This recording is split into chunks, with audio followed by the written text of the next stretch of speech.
My name is Arthur. I used to be the overnight host here at Cakesla, a little AM station that barely covered 100 miles on a good night. That was before the sky started changing, before the broadcasts started coming through, not from any human voice I recognized, but from something else. Something that learned our language in a matter of hours and started speaking it back to us in voices that sounded almost right but never quite were. I am still here because there is nowhere else to go. The station sits on a hill outside of town, which seemed like a good location back when the only thing I had to worry about was signal interference from the mountain range to the east. Now it feels exposed, like sitting on a stage with the curtains pulled back. The windows face all directions, and at night, when I look out, I can see the lights in the sky moving in patterns that do not make sense to my eyes. It has been 4 days since the first one came down. At least, I think it has been 4 days. Time is strange now. The sun still rises and sets, or at least something that looks like the sun still does. But I cannot shake the feeling that the light is different somehow. Thinner, like looking through a layer of something that was not there before. I remember the first night clearly because I was on the air when it happened. It was just past midnight, and I was doing my usual thing, playing old records, reading the occasional request from a caller, trying to stay awake through the quiet hours. Then the request line lit up all at once. Not a few calls, but dozens. People saying the same thing in different ways. That they had seen something in the sky, that it was moving wrong, that they were scared. I told them it was probably a meteor shower, or maybe some military exercise they had not told anyone about. People always get spooked when they see something they cannot explain, I said. It is human nature. I told them to go inside, close their curtains, and get some sleep. Everything would look better in the morning. I was wrong about that. The first broadcast that was not ours came through about an hour later. I had just put on an old Frank Sinatra record, the one about flying too close to the moon, and I was leaning back in my chair, trying to keep my eyes open. The music started to break up, which was strange because the record was clean and the equipment was working fine. Then the voice came through. It was not a voice exactly. It was more like the idea of a voice, layered over the static, trying to find the shape of human words. It said something that sounded like a name, but I could not tell whose. Then it said the same thing again and again, each repetition getting closer to something I could almost understand. I turned off the record and sat there, listening. The voice kept coming, over and over, until finally it formed something recognizable. It said, "We are here." Those 3 words. That is all it said. But the way it said them made me reach for the transmitter, wanting to tell someone, anyone, what I was hearing. The signal from the station was still working. I could still broadcast. But what was I supposed to say? That the voice from the sky had learned how to speak to us?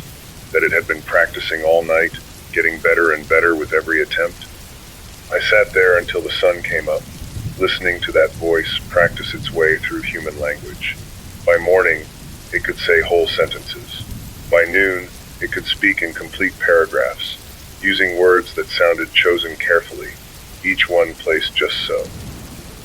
The city, or what was left of it, went quiet after that. The calls stopped coming. The lights in the sky multiplied, until there were so many that the night stopped being dark. People stopped going outside, and I do not blame them. I stopped going outside too. I should explain what I see from the station windows. The town below looks normal from a distance, just like it always did. Houses with roofs, streets with trees, cars parked in driveways. But nothing moves down there anymore. No people walking dogs, no children playing, no smoke rising from chimneys. It looks like a photograph taken of a place that used to be alive. The lights in the sky are the only things that move. They move in formations that change constantly, dissolving and reforming, never repeating the same pattern twice. At first I thought they were searching for something, maybe for the people who had disappeared from the streets. But now I wonder if they are building something, creating a structure in the air that I cannot see the shape of, like they are weaving a net across the whole sky. I have been keeping the station running on the backup generator, the same one they used for emergencies before all of this happened. I have enough fuel for another week, Maybe a little more if I ration carefully. After that, I do not know. I keep thinking I should go down into the town, try to find supplies, maybe find other people. But every time I look at those empty streets, I feel a weight on my chest that keeps me sitting right here in this chair. The voice has been quiet for the last day or so. At least, it has been quiet on the frequencies I can pick up. I tried scanning other stations, searching for any human broadcast that might still be out there, someone else who had survived and was trying to reach out. I found nothing. Just static and that strange layered silence that fills the air now, like the world is holding its breath. I think about the people who used to call in during my overnight shifts.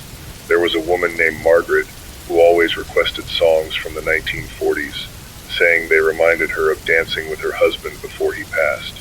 There was a truck driver named Roy who would call from somewhere on the interstate, telling me about the towns he had passed through, asking me to play something with a good beat to keep him awake.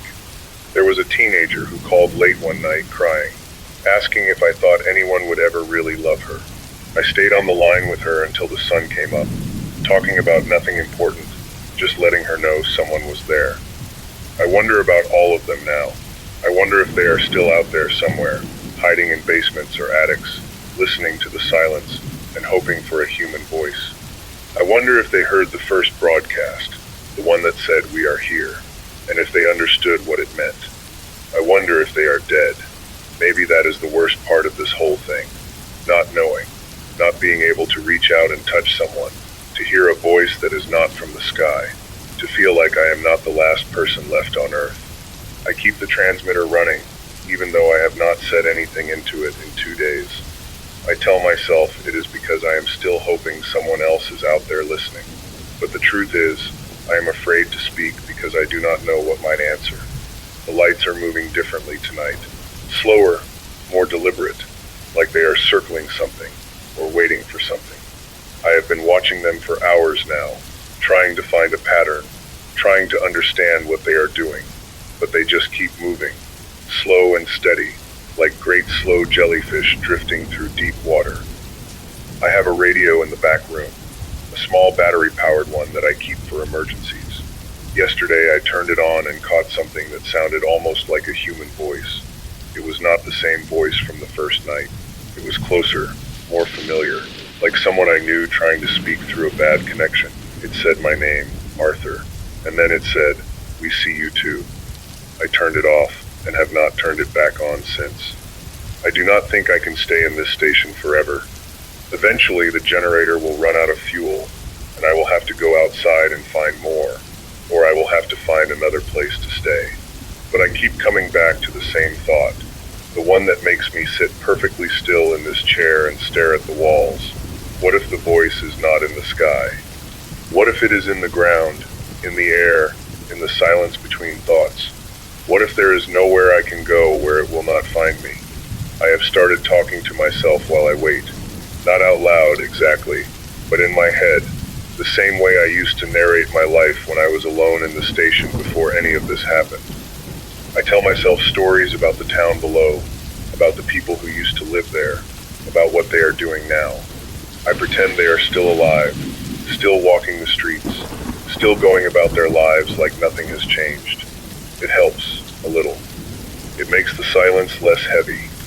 But then I look out the window and see the lights, and I remember that the silence is not really silence. It is listening.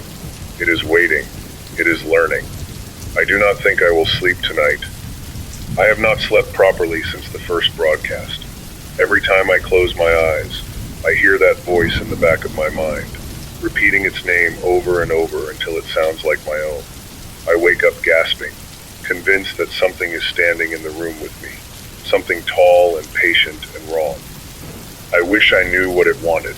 I wish I knew what all of this meant, why they came, why they are circling the town, why they said my name like they knew me. But I do not know anything. I just sit here, in this old station, watching the sky and waiting for something to happen. Maybe tomorrow I will go outside. Maybe I will walk down the hill and into the town and see for myself what has become of the people who used to call in during my overnight shifts. Maybe I will find someone alive, someone who can tell me I am not alone in this. Or maybe I will just sit here, in this chair, and keep the transmitter running, hoping someone out there is listening. I think that is what I will do. For tonight, anyway. Tonight I will stay here, with my records and my microphone and my memories of a world that no longer exists.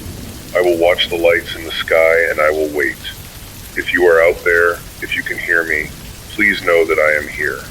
I am still here, and I am so afraid. This is Arthur. You are listening to the radio during an alien invasion. I hope someone out there can hear me. I hope I am not alone. I have not left the station yet. I keep telling myself I will, that tomorrow I will gather my courage and walk down the hill into the town and see what is there. But tomorrow comes and I find myself sitting in this same chair, watching the same lights, listening to the same silence. The generator is down to maybe 5 more days of fuel. I know this because I checked the gauge this morning, and then I checked it again this afternoon, and then I checked it just now, as if looking at it more often would make the fuel last longer. There is a small storage room in the back of the station where they keep old equipment and boxes of records that no one ever plays anymore. I went through it yesterday, looking for anything useful. I found a box of candles, a flashlight with batteries that still worked, and a transistor radio that picks up frequencies I did not even know existed. I have not turned that radio on yet. I am not sure I want to know what is out there. I did find something else though, a map of the town. One of those detailed ones they give to emergency services, showing every street and building and alley. I spread it out on the floor and looked at it for a long time, tracing the lines with my finger, remembering the places I used to go. The diner on Main Street where I would get coffee after my shift ended. The library where I would spend my afternoons reading before I started working nights. The old movie theater that closed down years ago, but still had its sign lit up every evening, like a monument to a different time. The map reminded me that the town is bigger than I have been seeing from the station windows. There are neighborhoods I had forgotten about, streets I had not walked down in years, houses where people I used to know still live, or used to live. I do not know if anyone is in those houses anymore. I spent the morning thinking about the last time I saw another person. It was the second day, just after the first broadcast came through. A man came up the hill to the station, walking slowly, looking back over his shoulder the whole time like he expected something to follow him.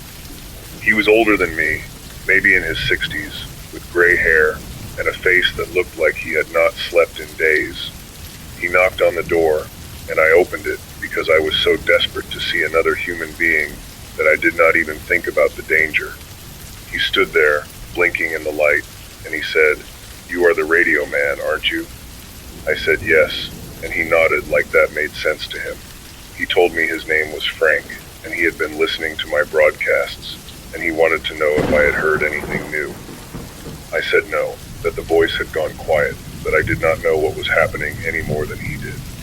He stood there for a moment, looking past me at the station interior, and then he said, "They are in the houses." I asked him what he meant, and he shook his head like I should already know. "The houses," he said again. "They are standing in the houses, watching. They look like people, but they are not people. I saw one in my neighbor's window. It was wearing my neighbor's clothes.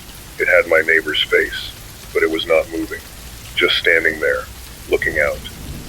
I asked him how he knew it was not his neighbor, and he looked at me with something like pity. "Because my neighbor has been dead for 3 years," he said. "I went to his funeral. I saw them lower him into the ground." Frank stayed at the station for a few hours. I gave him water and some crackers I had been saving, and he told me more about what he had seen. He said the ones in the houses were everywhere now, standing in windows, standing in doorways, just standing and watching. They did not move, did not speak, did not react to anything. They just stood there, perfectly still, waiting. I asked him if he had seen any other people, anyone alive, and he said no. He said he had been walking for 2 days and had not seen a single living person, just the ones in the houses, standing and watching. He left as the sun was going down. He said he had to find his daughter, that she lived in a town about 40 miles away, and he had to know if she was still alive. I tried to talk him out of it, to tell him it was too dangerous, but he would not listen. He He just walked out the door and down the hill, and I watched him go until he disappeared from sight. I have not seen him since. I do not think I will see him again. After Frank left, I started looking more carefully at the town below. I had been avoiding looking too closely, keeping my eyes on the horizon or on the sky, but now I forced myself to look at the houses, at the windows, and I saw them, just as Frank said. Still figures standing behind the glass, facing outward, watching. They look like people. They wear the same clothes, have the same faces, the same hair, but there is something wrong with them, something I cannot quite put into words. They are too still, too patient, like statues that have been dressed up and placed in the windows. I watch them for hours sometimes, waiting for one of them to move, to blink, to do anything that would prove they are alive. They never do. I have stopped looking at the houses at night. It is worse when it is dark, because I cannot see them clearly, but I know they are there. I can feel them, a weight in the air, a pressure against my eyes, like something is watching me back. The voice came back yesterday evening. It was not the same as before. This time it was softer, more gentle, almost like it was trying to be kind. It said my name again, and then it said, "We are sorry. We did not mean to frighten you." I sat there, frozen, listening to the voice speak to me in words that sounded almost human. It told me that they had been watching us for a long time, studying us, learning our ways. It told me that they had come to help, not to hurt. It told me that the people in the houses were not dead, not really, just changed. It said they were still there, still aware, just sleeping in a different way. I did not believe a word of it, but I listened anyway, because there was something about that voice, something warm and familiar, that made me want to trust it. It reminded me of my mother, of the way she used to talk to me when I was scared as a child. It reminded me of comfort and safety and home. I turned the transmitter off after that. I have been sitting in the dark, thinking about what the voice said, trying to decide if there is any truth in it. I want to believe it. I want to believe that the people in the houses are still people, still there, still alive. I want to believe that they came to help, that this is all some terrible misunderstanding. But I also remember Frank's face when he talked about his neighbor, the one who had been dead for 3 years. I remember the way he looked at me, like he was trying to tell me something important, something I was not ready to hear. I do not know what to believe anymore. I do not know what is real and what is not. The lights in the sky keep moving, slow and beautiful, like a dance I cannot understand. The figures in the windows keep standing, patient and silent, like they have all the time in the world. And I am still here, in this old station, holding on to my transmitter, like it is the only thing keeping me tethered to the world I used to know. Maybe I should go down into the town. Maybe I should walk up to one of those houses and knock on the door and see what happens. Maybe I should find out for myself whether they are still people or something else entirely. But I am afraid. I am so afraid of what I might find. I think I will wait a little longer. I will sit here and watch the lights and listen to the silence and pretend that everything is going to be okay. I will tell myself stories about the people who used to live in those houses, about the lives they lived, about the things they loved. I will hold on to those memories like they are the only thing keeping me human. And I will keep the transmitter running, just in case someone out there is still listening. If you can hear me, please know that I am still here. I am still Arthur. I am still trying to understand what is happening to us. I am still hoping that somehow, some way, we are going to make it through this. This is Arthur. You are listening to the radio during an alien invasion. I hope someone out there is still listening. I went down the hill today. I do not know why I finally did it. Maybe it was the fuel gauge on the generator, ticking down with each passing hour. Maybe it was the silence pressing in on me from all sides, so thick I could feel it in my teeth. Maybe it was just that I had run out of reasons to stay. I walked down the gravel road that leads from the station to the town, and I felt every step like a small betrayal. The road was empty, just as I expected. The houses on either side had those same still figures in the windows, standing and watching as I passed. I did not look at them. I kept my eyes straight ahead, focused on the road, focused on putting one foot in front of the other. The first thing I noticed was the smell.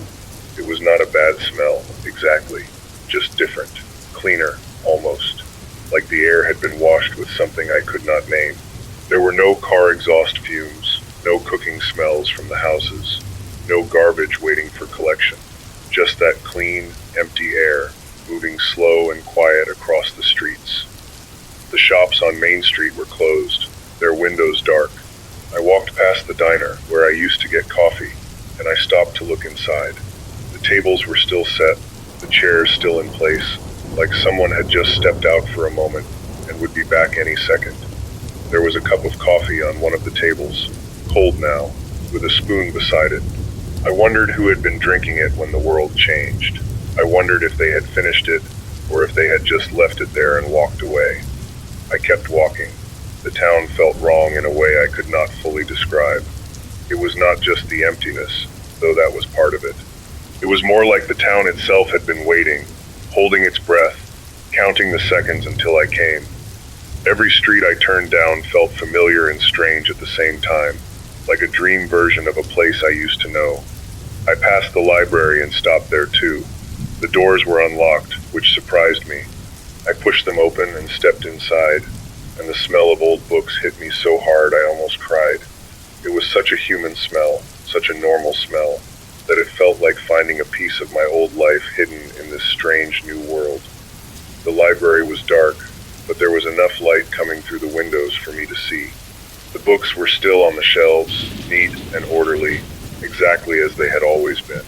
I walked through the aisles, running my fingers along the spines, reading the titles I had read so many times before. I felt almost like I was visiting an old friend, someone I had not seen in years but who still remembered me. I found myself in the history section, and I pulled down a book about the town, one of those local histories that nobody ever reads. I opened it to a page with photographs of Main Street from 100 years ago, and I looked at the faces of the people who had lived here before me. They looked so confident, so sure of their place in the world. They had no idea what was coming, no idea that their town would one day be filled with silent figures standing in windows, watching. I put the book back and left the library. The sun was starting to go down, and I did not want to be out after dark. I walked down a residential street, and I forced myself to look at the houses more closely. I had been avoiding them, looking past them, pretending they were not there. But now I looked, really looked, and I saw what Frank had been trying to tell me. The figures in the windows were not just standing, they were arranged, placed like objects in a museum display. Each one was positioned differently, standing in a different room, facing a different direction.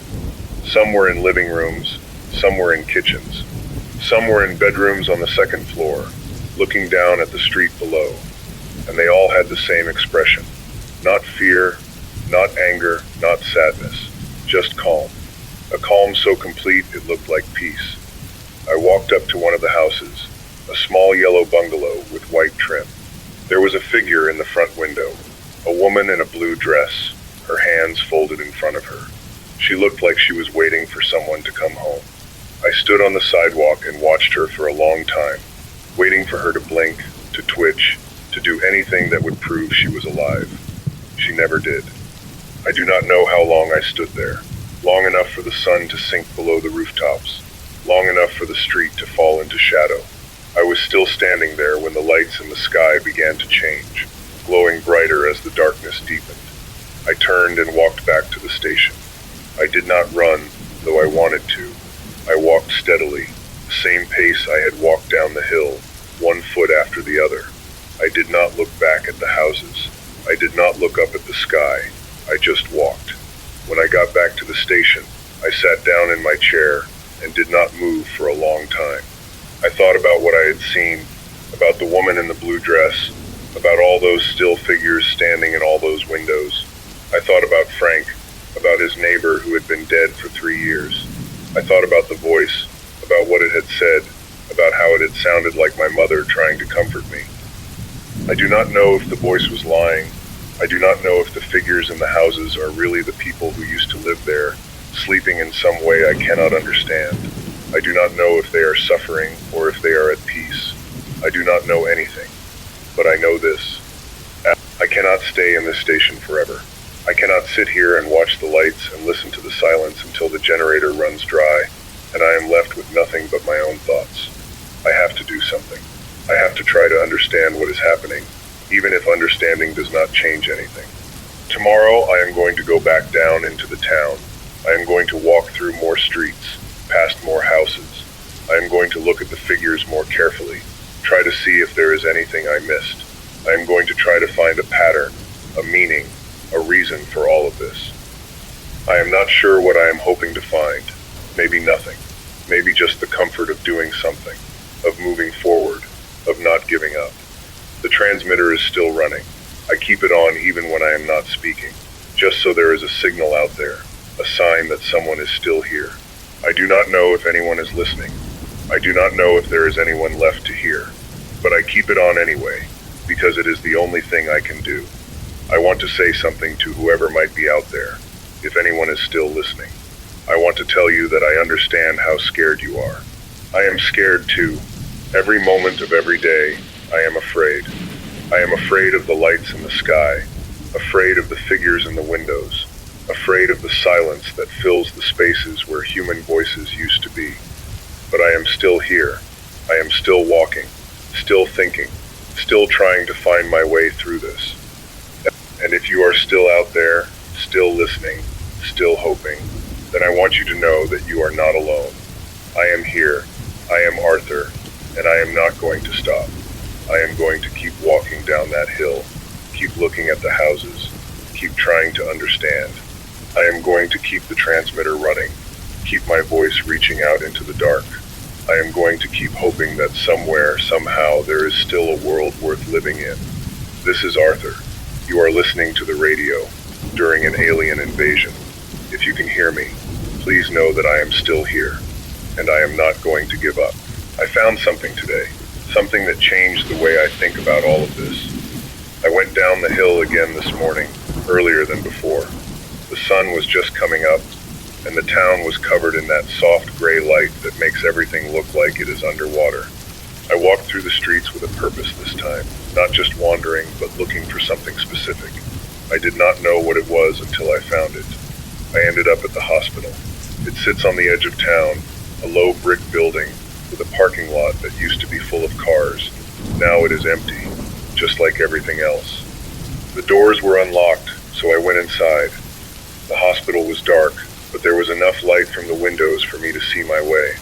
I walked through the hallways, past empty rooms and empty waiting areas, past chairs that had been pushed against the walls, and desks that still had papers on them. It felt like a place that had been abandoned in a hurry, like everyone had just gotten up and left in the middle of what they were doing. I found the emergency room first. There were stretchers in the hallway, some of them with sheets still rumpled from whoever had been lying on them. There was a clipboard on one of the nurses' stations with a half-finished note about a patient. I picked it up and read it, and I felt something cold settle in my chest. The note was dated 4 days ago, the same day the sky started changing. It said the patient had been admitted with confusion and disorientation, complaining of headaches and a strange ringing in their ears. The nurse had written that the patient kept saying the same thing over and over. "They are in my head. They are in my head." And then the note just stopped, mid-sentence, like the nurse had been interrupted and never came back. I put the clipboard down and walked deeper into the hospital. I found the maternity ward next. There was a room with a crib in it, and the crib was empty. But there was a doll on the floor, a small stuffed rabbit with one of its button eyes missing. I picked it up and held it for a moment, thinking about whoever had dropped it, wondering if they were still alive. The hospital was like the rest of the town, empty, quiet, waiting. But there was something else too, something I had not felt on the streets, a sense of urgency, of panic, of people running out of time. I could almost feel it in the air, like an echo of fear that had been left behind. I found the operating rooms on the second floor. They were clean and bright, even in the dim light, with instruments laid out on trays and monitors dark and silent. I walked through them slowly, looking at everything, trying to piece together what had happened. And then I saw it. On one of the operating tables, there was a body. It was covered with a white sheet, and I could see the outline of a person underneath. I stood there for a long time, not sure if I should lift the sheet, not sure if I wanted to see what was underneath, but I knew I had to.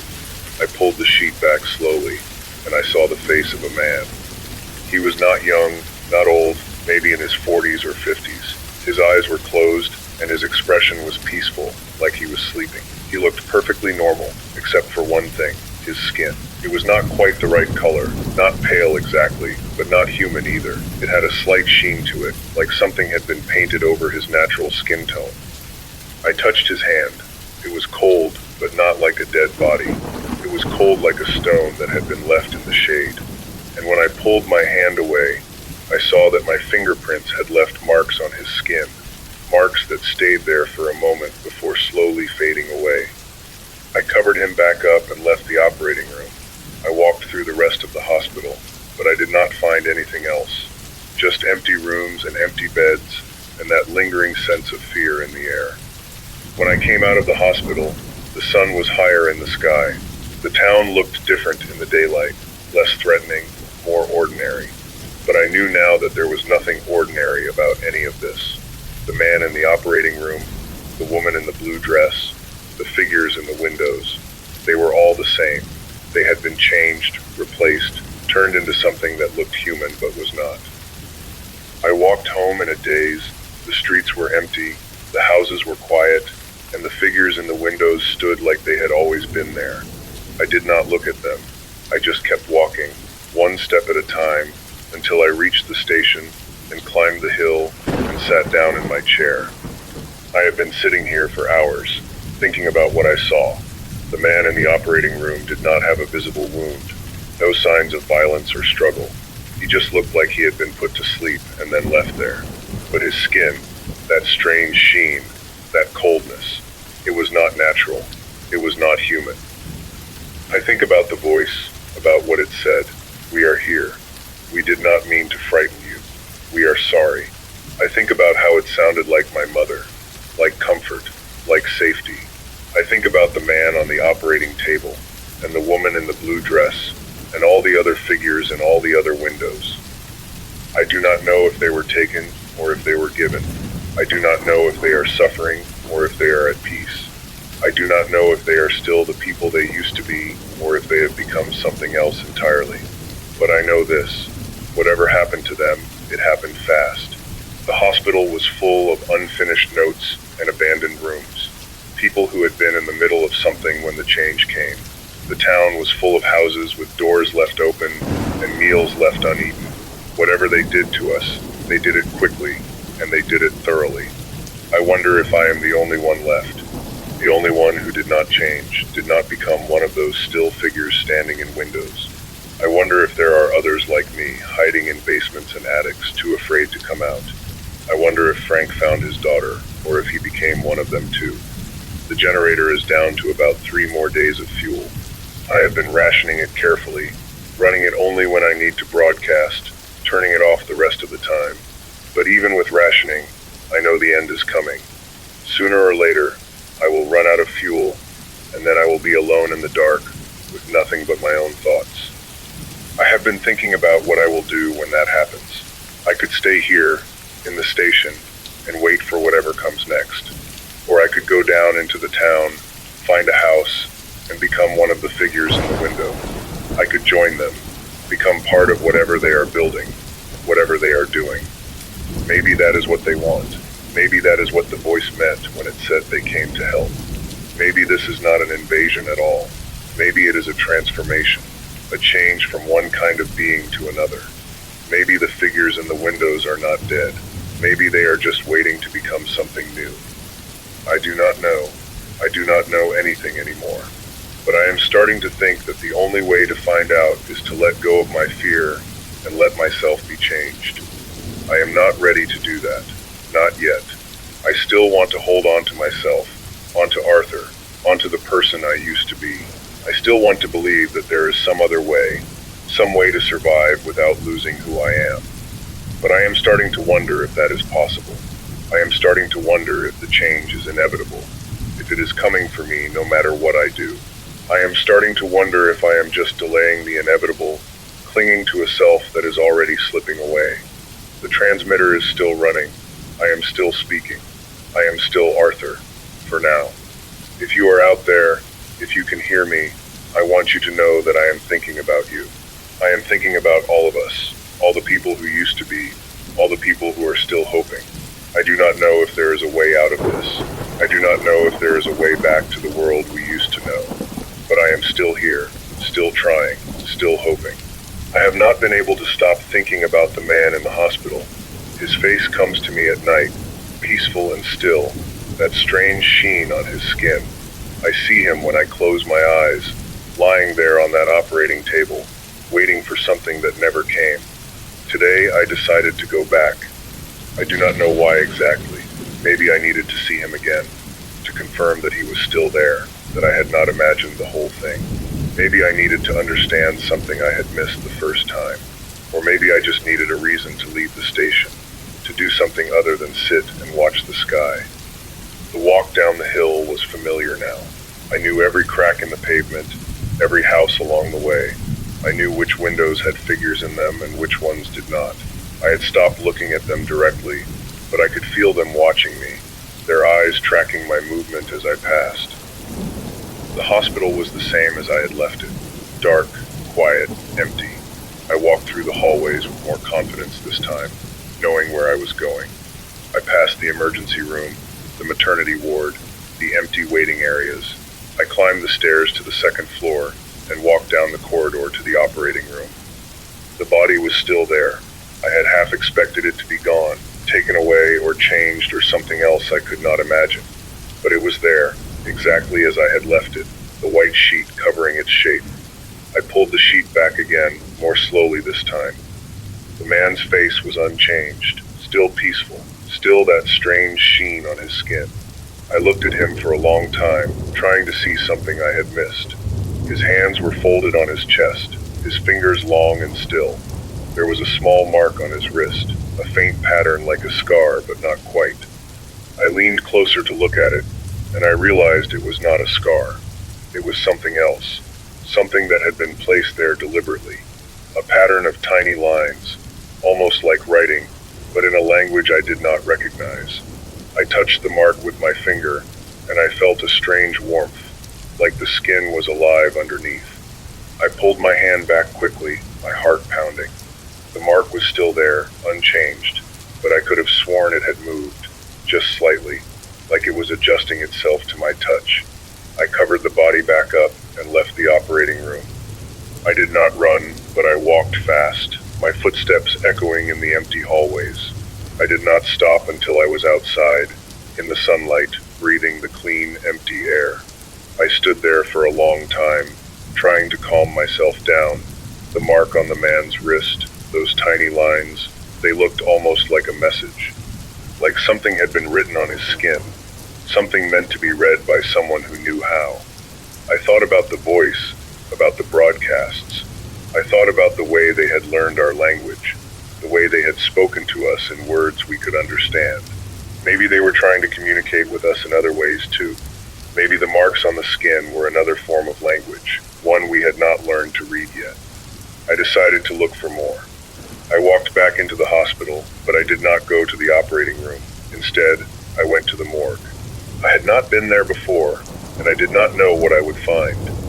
The door was locked, but I found a key in one of the nurses' stations and opened it. The morgue was cold, even without power. The air was still, and there was a faint smell of something I could not identify. There were several tables in the room, and on each one was a body covered with a white sheet. I counted 5 of them. I walked to the first table and pulled back the sheet. It was a woman, middle-aged, with the same peaceful expression and the same strange sheen on her skin. I looked at her wrists, and there they were, the same pattern of tiny lines, the same language I could not read. I checked the next body and the next. They all had the marks. Some had them on their wrists, some on their ankles, some on the back of their necks. The patterns were different on each person, like each one had a different message written on their skin. I stood there in the morgue, surrounded by bodies, and I felt something I had not felt since this whole thing began. Not fear, exactly. Something closer to awe. These people were not just dead.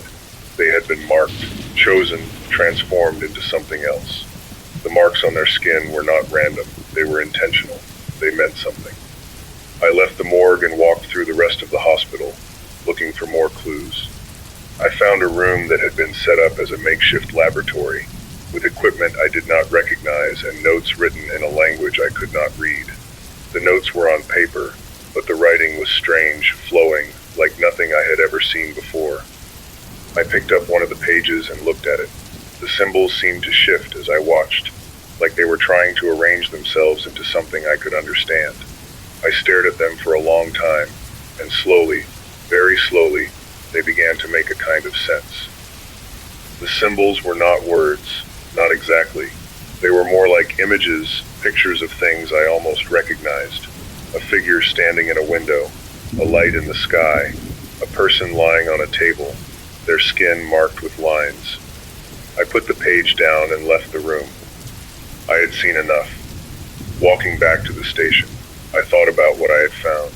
The marks on the bodies, the strange laboratory, the notes in a language I almost understood. It all pointed to the same conclusion. Whatever had happened to these people, it was not random. It was planned. Deliberate. A transformation that had been carefully orchestrated. I wondered if the same thing was going to happen to me. If eventually I would be found, taken, marked. If I would end up on a table in a hospital, my skin covered with symbols that meant something I could not read. The thought should have terrified me, but instead I felt a strange calm. Maybe it was inevitable. Maybe this was just the next step in something I could not understand. Something bigger than me, bigger than any of us. I sat down in my chair and turned on the transmitter. The generator was running low, but I did not care anymore.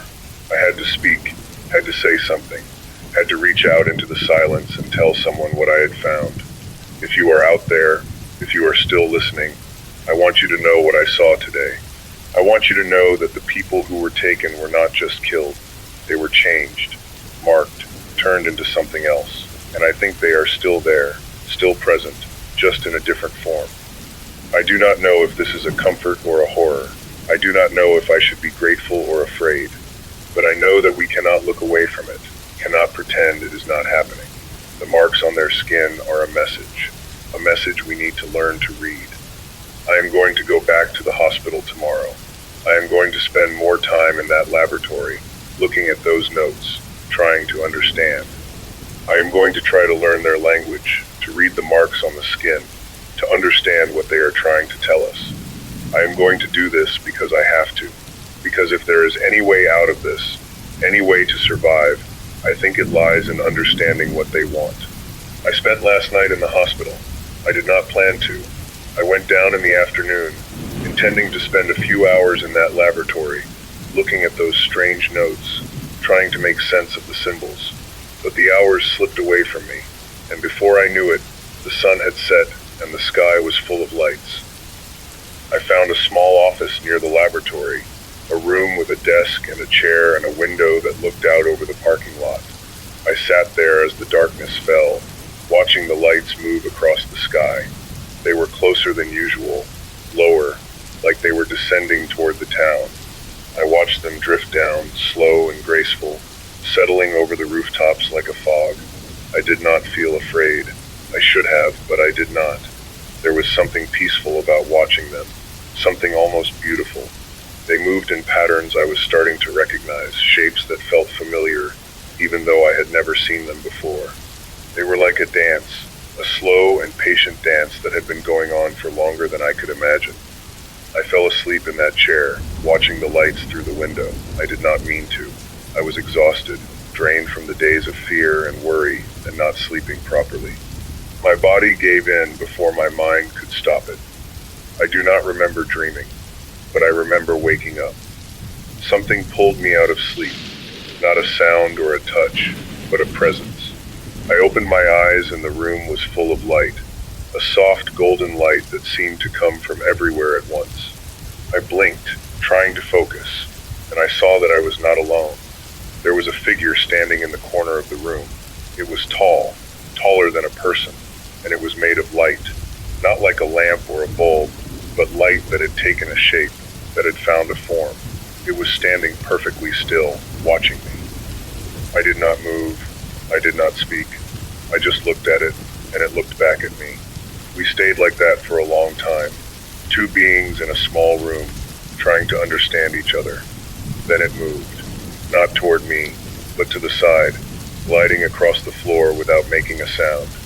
It stopped at the desk and touched the papers there, the notes I had been trying to read, and as it touched them, the symbols began to change.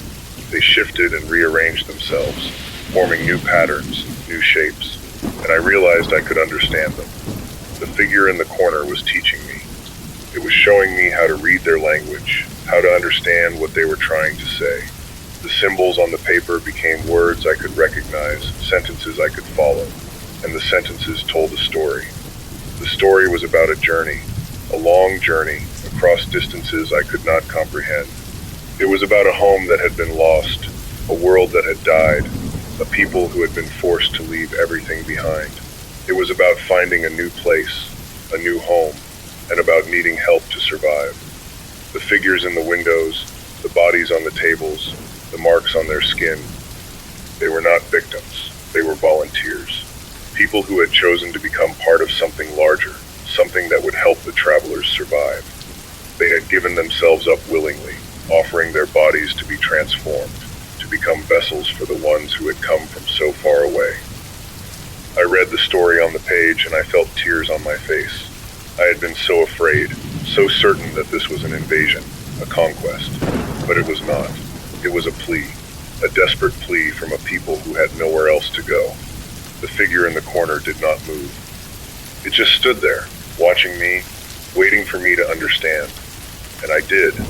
I understood everything. The travelers were not here to take. They were here to ask. They had been watching us for a long time, studying us, learning our ways. They had seen how we treated each other, how we loved and fought and helped and hurt. And they had decided that we were worth asking. The marks on the skin were not a message. They were a question. Are you willing? Are you willing to share? Are you willing to become part of something larger than yourself? I looked at the figure in the corner, and I nodded. I did not know if I was ready, did not know if I was strong enough, but I knew that I could not say no. I could not turn away from a people who had come so far, who had lost so much, who were asking for nothing but help.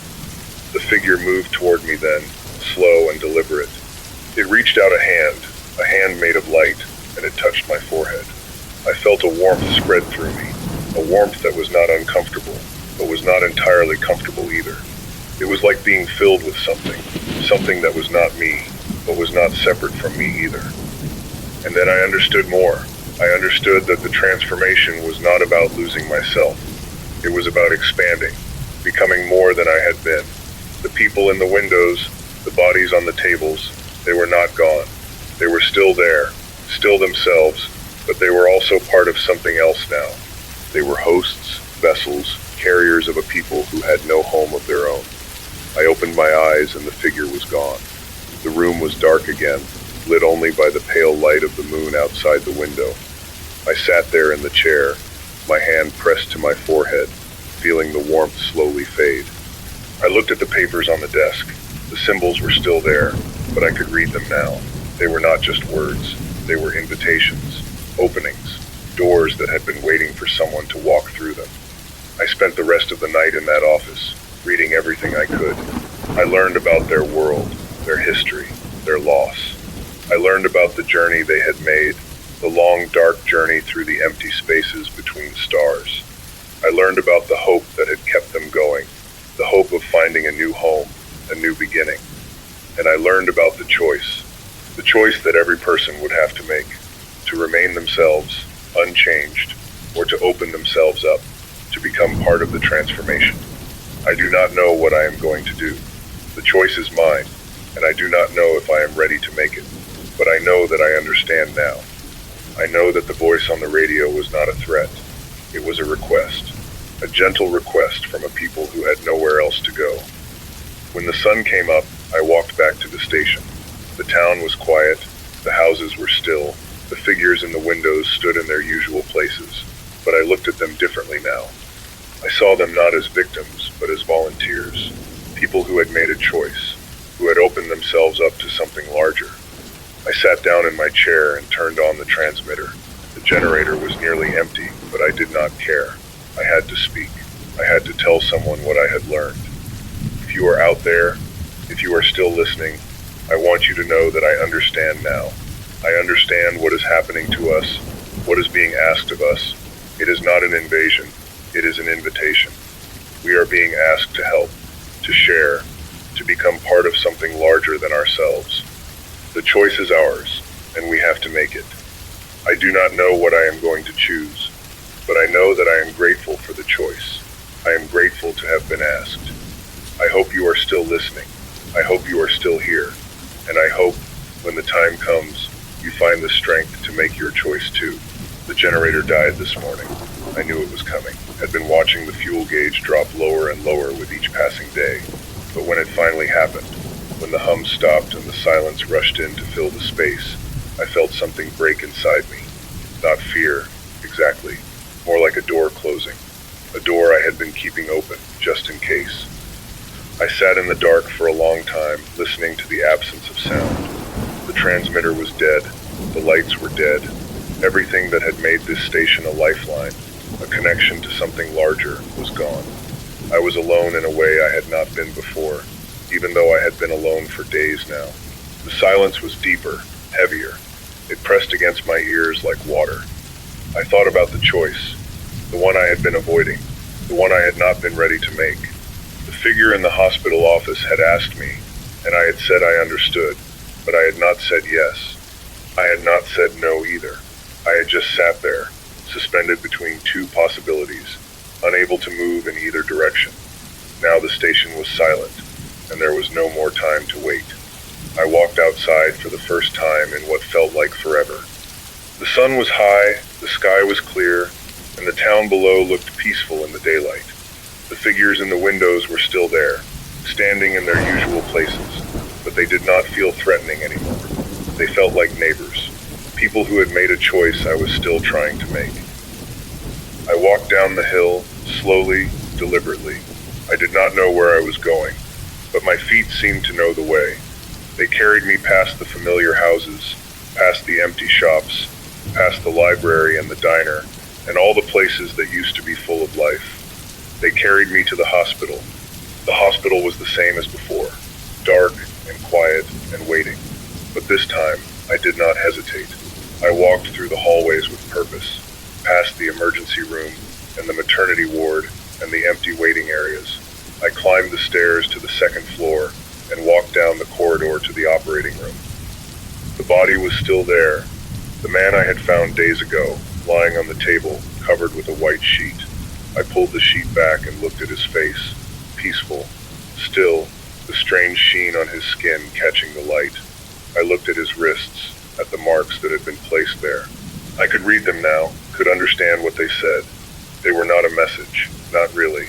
They were a name that belonged to the traveler who had taken up residence inside this body, a name that meant something in a language I had only just begun to learn. I touched the marks gently, and I felt that same warmth I had felt before, the warmth that spread through me like a current, and I understood what I had to do. I left the operating room and went to the laboratory. The notes were still there, the symbols still waiting to be read. I picked up a page and looked at it, and the symbols shifted and rearranged themselves into words I could understand. "Are you ready?" the words asked. "Are you willing to share?"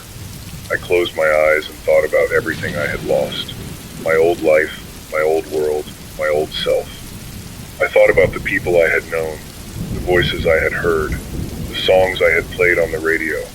I thought about Frank, walking away into the unknown, hoping to find his daughter. I thought about Margaret and Roy, and the teenager who had called late at night, crying, asking if anyone would ever love her. I thought about all of it, all of them, and I let it go. Not because I did not care, but because I realized that holding on to it was not helping anyone. It was just keeping me stuck, frozen in a moment that had already passed. I opened my eyes and I said, out loud, "Yes, I am ready." The room filled with light, soft, golden light coming from everywhere at once. I did not feel afraid. I felt calm, peaceful, like I was finally where I was supposed to be. The figure appeared in the corner of the room, the same figure from before, made of light and stillness. It moved toward me, slow and patient, and it reached out a hand. I reached out my own hand to meet it, and when our hands touched, I felt the warmth spread through me, filling every part of my body. The transformation did not hurt. It was not uncomfortable. It was like falling asleep, like letting go of a tension I had been holding for my entire life. I felt my body relax, felt my mind open, felt something new entering me, something that was not me, but was not separate from me either. I felt the presence of another consciousness, vast and old and gentle. It did not push me aside or take me over. It simply settled into me, like a traveler finding a warm place to rest. And I felt its gratitude, its relief, its hope. "Thank you," it said, in a voice that was both inside my head and outside it. "Thank you for sharing. Thank you for letting us in." I did not answer with words. I did not need to. I could feel what it felt, could understand what it understood. We were two beings in one body, separate but not separate, different but not divided. I walked out of the hospital and into the sunlight. The town looked different now, not in its appearance, but in the way I perceived it. I could see the travelers and the figures standing in the windows, could feel their presence like a gentle hum in the air. They were not strangers anymore. They were part of us, part of me, part of everything. I walked through the streets and I saw the other bodies, the ones that had been transformed. They were no longer still and silent. They were moving, walking, going about their lives in a way that was both familiar and strange. They were not the people they used to be, but they were not empty either. They were full, filled with the presence of the travelers. I walked to the station, the place that had been my home for so long. The transmitter was dead, but I did not need it anymore. I did not need to broadcast. I was part of something larger now, something that did not need words to communicate. I sat down in my chair and looked out the window at the town below. It was not empty anymore. It was full of life, full of movement, full of beings who had found a way to share a world that had been lost. I thought about the choice I had made, and I did not regret it. I was still Arthur, still myself, but I was also something else now, something more, something that had been waiting for me all along. The sun was setting, and the sky was filling with lights. But they were not the lights of the travelers, not anymore. They were the lights of a world that was waking up, a world that was learning to live in a new way. I sat there in the darkness, watching the lights, and I felt at peace. If you are out there, if you are still listening, I want you to know that it is going to be okay. The choice is not easy, and I do not know what you will decide, but I want you to know that there is no right or wrong answer. There is only what feels true to you. I made my choice, and I am grateful for it. I am grateful for the chance to become part of something larger, to share my body with a being who had nowhere else to go. I hope you find your own peace, whatever you decide. I am still here. I am still Arthur, but I am also something else now, and I am not afraid anymore. The days have started to blur together. I do not know how long it has been since I made my choice, since I opened myself up and let the traveler in. Time feels different now, softer around the edges, like a photograph that has been left in the sun too long. I still go down to the town every day. I walk through the streets, and I watch the people, the ones who have been transformed, the ones who are still waiting. There are more of them now, more figures moving through the streets, more bodies that have been filled with the presence of the travelers. The transformation is spreading, slow and steady, like water seeping through dry ground. I have met others like me, people who made the same choice, who opened themselves up to share their bodies with the travelers. We do not speak much. There is not much need for words anymore. We can feel each other, can sense the presence of the travelers in each other, can communicate in a way that does not require sound. But sometimes I miss the old way. I miss the sound of a human voice. the rhythm of words, the way they could carry meaning and emotion and connection. I miss the radio, the transmitter, the feeling of speaking into the dark and hoping someone was listening. The traveler inside me understands this. It does not judge me for it. It has been traveling for so long, through so much darkness, that it understands loneliness better than I ever could. It knows what it is like to be far from home, to be surrounded by silence, to hope for a voice that never comes. I have started talking to it, out loud, just to hear the sound of my own voice. I tell it about my life before the change, about the people I knew, the things I loved. I tell it about Margaret and her songs from the 1940s, about Roy and his truck and his endless drives across the interstate. I tell it about the teenager who called late at night, crying, and how I stayed on the line with her until the sun came up. The traveler listens. It does not interrupt or judge. It just listens. The way I used to listen to the people who called into the station, holding space for them, letting them know they were not alone. I have been thinking a lot about Frank, the man who came to the station that first day, looking for answers, looking for hope. I wonder if he found his daughter. I wonder if he made it to that town 40 miles away. I wonder if he is still alive, still human, still himself. I have started walking in the direction he went. Not all the way, not yet. Just a little further each day, past the edge of town, past the houses and the fields and the empty roads. I do not know what I am hoping to find. Maybe just a sign that he is still out there, still fighting, still holding on to himself. The traveler inside me does not understand this need. It does not understand why I am so attached to a man I barely knew, why I cannot let go of a connection that was so brief and so fragile. But it does not try to stop me. It just watches, patient and curious, trying to learn what it means to be human.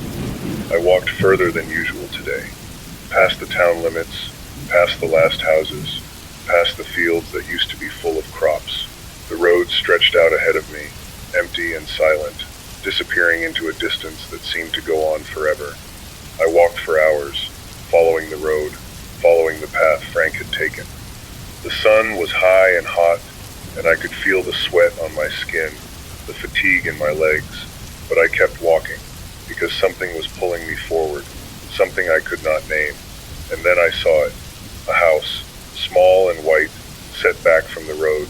It looked like any other house, ordinary and unremarkable.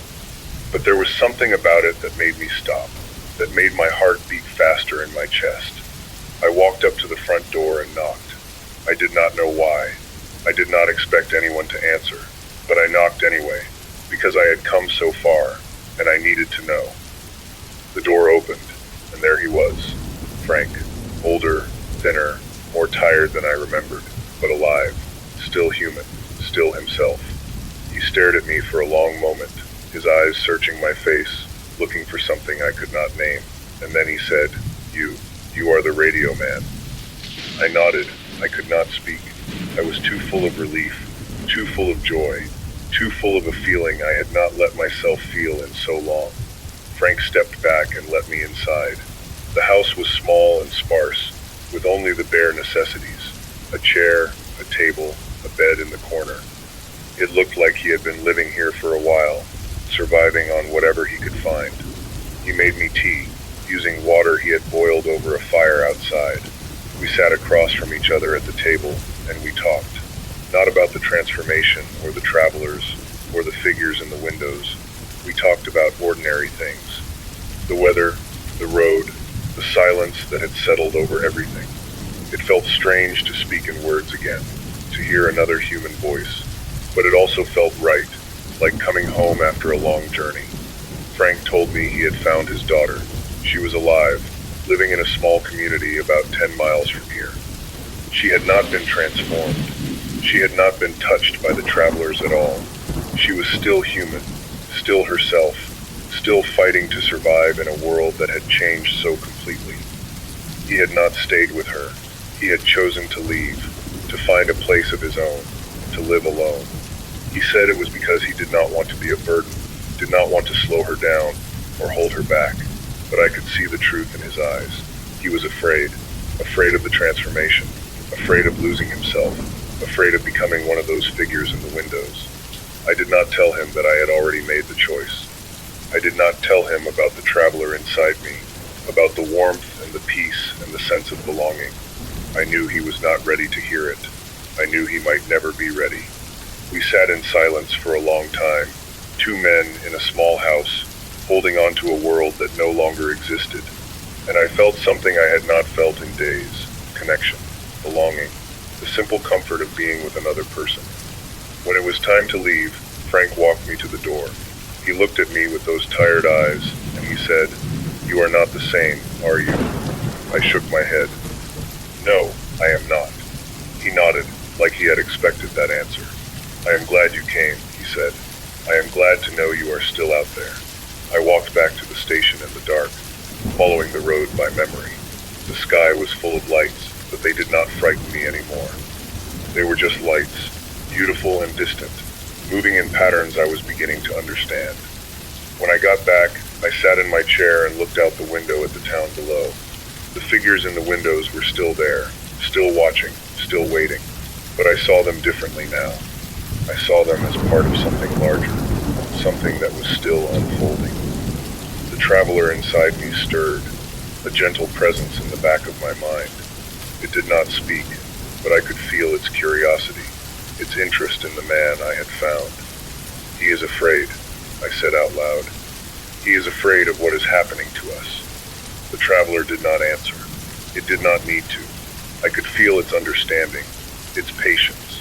It knew that change was not easy, that it could not be forced. It knew that some people would never be ready, and that was okay.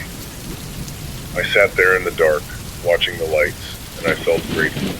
Grateful for Frank, for his survival, for the simple fact that he was still human. Grateful for the traveler, for its presence, for the peace it had brought me. Grateful for the world, changed and strange and different, but still full of life. I have started visiting Frank regularly now. Every few days, I make the walk down the road to his small white house, and we sit together and talk about nothing important. It has become a ritual, a small anchor in a world that has lost most of its anchors. I look forward to those visits more than I want to admit. The traveler inside me does not understand this attachment, but it does not object either. It observes quietly, learning from the way I interact with Frank, the way I hold on to this human connection. I think it is trying to understand what it means to be human, to need other people, to find meaning in the simple act of sitting with someone and sharing silence. Frank has started to notice the changes in me. He does not say anything directly, but I can see it in the way he looks at me, the way his eyes linger on my face, searching for something that used to be there. He knows I am different. He just does not know how different. Today, he finally asked me about it. We were sitting on his porch, watching the sun set over the empty fields, and he turned to me and said, "Arthur, what happened to you? You are not the same man who walked into my house that first day." I did not answer right away. I was not sure how to explain it, how to make him understand something that could only be felt, not described. But I knew I owed him an honest answer. He had been kind to me, had opened his home to me, had trusted me in a way that few people would trust a stranger these days. "I made a choice," I said finally. I opened myself up to them, to the travelers. I let one of them in. Frank stared at me, his face unreadable. "You let them in? You mean you are one of them now?" "I am still me," I said. "I am still Arthur, but I am also something else, something more." He was quiet for a long time, staring out at the fields. When he spoke again, his voice was soft, almost sad. "I have seen the ones who let them in, the ones in the windows. They are not people anymore. They are just shells, empty and still. Those are the ones who did not choose," I said. "They were taken before they could make a decision. But the ones who choose, who open themselves up willingly, they stay themselves. They are still there, still present. They just have company now." Frank shook his head slowly. "I do not understand. Why would anyone choose that? Why would you give up your own body, your own self, to something else?" I thought about how to answer that. I thought about the traveler inside me, about its loneliness and its hope and its gratitude. I thought about the way it had settled into me, gentle and patient, asking for nothing but a place to rest. Because they are not taking anything, I said. They are sharing. They are not pushing us out. They are just asking for a place to stay. And in return, they give us something too. A sense of peace, a sense of purpose, a sense of being part of something larger than ourselves. Frank did not answer. He just sat there, staring at the sunset, his face hidden in shadow. I wanted to tell him more, to make him understand. I wanted to tell him about the journey the travelers had made, the long, dark journey through empty space, the loss of their home, the desperate hope that had kept them going. I wanted to tell him that they were not invaders, not conquerors, just refugees looking for a new place to call home. But I knew it would not help. Frank was not ready to hear it. He might never be ready. We sat in silence until the sun had fully set and the stars had come out. The sky was full of lights, the same lights I had seen so many times before, but they did not feel threatening anymore. They felt like beacons, like signals from a world that was still trying to find its way. When I stood up to leave, Frank put a hand on my arm. "Arthur," he said, "I do not understand what you have become, but I know you are still my friend. I know you are still the man who talked to me that first day, who gave me water and crackers and hope when I had nothing left." I felt something tighten in my chest. "I am still that man," I said. "I will always be that man." He nodded, and I walked away into the darkness. The walk back to the station was long and quiet. I thought about Frank, about the fear in his eyes, about the way he had pulled away from me when I told him the truth. I wondered if I had made a mistake, if I had pushed him too far, too fast. The traveler stirred inside me, a gentle presence in the back of my mind. It did not speak, but I could feel its concern, its worry that I was hurting myself by trying to hold on to something that was already slipping away. "He is my friend," I said out loud. "I cannot just let him go." The traveler did not answer. It did not need to. I knew what it was thinking, that Frank was not ready to change, and that I could not make him ready, that the only thing I could do was be there for him, whatever he decided. I reached the station and climbed the hill to the familiar building. It was dark and quiet, the way it had been since the generator died. I did not mind the darkness anymore. I had gotten used to it, had learned to find my way by feel and memory. I sat down in my chair and looked out the window at the town below. The figures in the windows were still there, still watching, still waiting, but I saw them differently now. I saw them as part of a larger pattern, a pattern I was only beginning to understand. The lights in the sky were moving in a new way tonight, slower, more deliberate, like they were arranging themselves into a shape I almost recognized. I watched them for a long time, trying to see the pattern, trying to understand what they were doing. And then I saw it. The lights were forming a word written in the sky for anyone who cared to look up. The word was home. I felt tears on my face, tears I had not expected. The travelers were not just refugees. They were homesick. They had been wandering for so long, through so much emptiness, and they were finally finding a place to rest. I thought about Frank, about his fear and his resistance.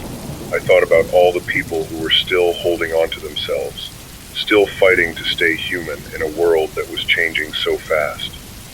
I thought about the ones who had been taken before they could choose, the ones standing in windows, empty and still. And I thought about myself, about the choice I had made, about the peace I had found. I did not regret it, not for a single moment. I sat there in the darkness, watching the word home fade from the sky, and I felt grateful. Grateful for the travelers, for their hope and their patience. Grateful for Frank, for his friendship and his courage. Grateful for myself, for finding the strength to let go of my fear and open myself up to something new. Tomorrow I will visit Frank again. I will sit with him on his porch and watch the sun set over the empty fields. I will not try to convince him of anything. I will just be there, present and patient, the way the traveler had been present and patient with me. I have been thinking about endings, the way things finish, the way they fade, the way they transform into something else. I think about the old world, the world before the lights appeared in the sky, and I wonder if it really ended, or if it just changed into something I did not recognize. The traveler inside me has been quiet lately, not absent, just still, like it is waiting for something. I can feel its presence, warm and patient, but it does not stir or move. It is like a held breath, suspended in the space between moments. I have been visiting Frank less often, not because I do not want to see him, but because the distance between us has grown wider, harder to cross.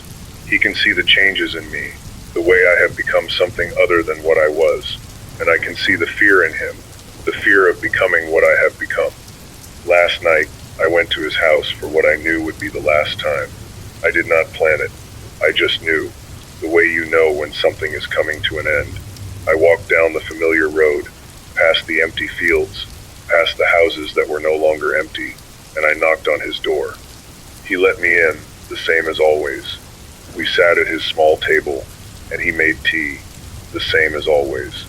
But there was a heaviness in the air, a weight that had not been there before. I am leaving, I said. I am going to the town, to join the others. I am going to become part of what they are building. Frank nodded slowly, like he had been expecting this. I know, he said. I could feel it coming. I looked at him, at the tired lines on his face, at the fear in his eyes. I wanted to tell him that it was not too late, that he could still make the choice, that he could still become part of something larger, but I knew it would not help. Frank was not ready, and pushing him would only push him further away. I will miss you, I said instead. He reached across the table and took my hand. I will miss you too, Arthur. You were the first person who made me feel like I was not alone in this. I squeezed his hand and let go. There was nothing else to say. I walked back to the station for the last time. I climbed the hill and stood outside the building, looking at the familiar shape of it against the dark sky. It had been my home, my refuge, my connection to a world that no longer existed. But it was time to let it go. I walked into the station and looked around at the things I had left behind. The chair where I had sat for so many hours. The microphone I had spoken into, hoping someone was listening. The records I had played. The songs that had filled the silence. I picked up one of the records, an old Frank Sinatra album, the one about flying too close to the moon. I held it in my hands for a moment, feeling the weight of it, the memory of all the nights I had played it. Then I put it back on the shelf. I left the station and walked down the hill into the town. The streets were quiet, but they were not empty. There were figures moving in the shadows, figures that had been transformed, figures that were becoming part of something new. I walked to the center of town, where the old courthouse stood. The courthouse had been dark and empty for days, but now it was full of light. Golden light, warm and inviting, spilling out of the windows and doors. I walked through the doors and into the light. The courthouse was full of people, people who had made the same choice I had made, people who had opened themselves up to the travelers. They were standing together, their bodies still and peaceful, their eyes bright with the presence of something larger. I found a space among them and stood still. The traveler inside me stirred, waking from its long quiet, reaching out to the other travelers in the room. I felt a warmth spread through me, a sense of connection, of belonging, of being part of something that was greater than any single person. And then I felt it. The city, the great city the travelers were building, not on the ground, but in the spaces between, in the light and the air and the silence. It was not a city of buildings and streets, but a city of minds and hearts, a city that existed in the connection between all the transformed people. I saw it in my mind, clear and bright, a vast network of light, stretching across the town, across the fields, across the world. The travelers had been scattered, had been alone for so long, but now they were coming together, finding each other, building something new out of the ruins of the old. I felt a joy that was not entirely my own, a joy that belonged to the traveler inside me. It had found its home. It had found its people. It was no longer alone. I stood in the courthouse, surrounded by light, surrounded by presence, and I felt something shift inside me. The old Arthur, the one who had been afraid and alone, was fading, not dying, just changing. becoming something different. Something that was still me, but was also so much more. I thought about Frank, about the fear that would keep him human. I thought about all the people who would never make the choice, who would hold on to themselves until the very end. I did not judge them. I understood them. The traveler had taught me that. I thought about the old world, the world of radios and phones and voices reaching out across the darkness. I thought about the broadcasts I had made, the words I had spoken, hoping someone would hear. I thought about all the people who had listened, who had found comfort in my voice, who had felt less alone because of what I had said. I realized then that the ending was not really an ending. It was just a transformation, a change from one thing to another. The radio station was dark and silent, but my voice was still out there, still echoing in the minds of everyone who had heard it. The old world was gone, but the new world was being built, brick by brick, mind by mind, heart by heart. The lights in the sky were bright now, brighter than they had ever been. They were no longer just lights, they were a city that was being built in the spaces between, a city that would last forever. I looked out the window of the courthouse and saw the people in the streets, the ones who had been transformed, the ones who were becoming part of the new world. They were not empty, they were full of light and presence and hope. And I felt a peace settle over me, a peace I had not felt since the sky first changed. I was not alone anymore, none of us were. The traveler inside me spoke, in a voice that was both inside my head and outside it. "Thank you," it said. "Thank you for sharing. Thank you for helping us find our home." I did not answer with words. I did not need to. I could feel its gratitude, its joy, its sense of completion. We were no longer two separate beings. We were one, together, part of something that would never end. I thought about the broadcasts I had made, the words I had spoken into the darkness. I had said that I was still here, still Arthur, still hoping. And I was. I was still here.